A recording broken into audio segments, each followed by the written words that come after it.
So mga kainday, magandang tanghali sa inyong lahat.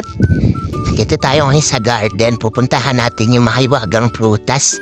Kasi bumukas na siya. Kala ko prutas siya eh. Hindi naman pala siya prutas mga kainday. Siya pala ay puno ng cotton buds. Ayan o. Cotton pala yan. Kaya may puno ako ng cotton buds. Hindi pala siya prutas eh. Mga cotton pala siya. Di ba ang dami? Kala ko prutas to eh. Cotton buds pala eh. Di ba ang ganda? Sa Pilipinas, yung puno ng bulak ay iba. Yun, bulak talaga yun. Ito naman, puno ng cotton buds. Kasi nakabilot na siya eh. Kulang na lang tangkay. Ayan o.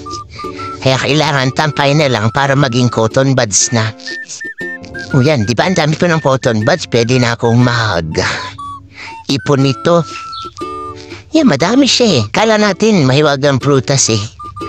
Yun pala, cotton buds pala to. Ayan, ito yung mahiwagang prutas. Dati, nahinog na siya. Kaya bumuka na siya. Naging cotton buds na. O, ito na yung mga bunga dati, mga kainday. Pinakita ko sa inyo, kala ko prutas. Kuti hindi ko kinain. Kung kinain ko pala, napuno ng bulak yung tiyan ko. At sige na mga kainday, nandito tayo sa garden ngayon, napakainit eh. Maraming salamat po. Ingat po tayo palagi. Bye-bye!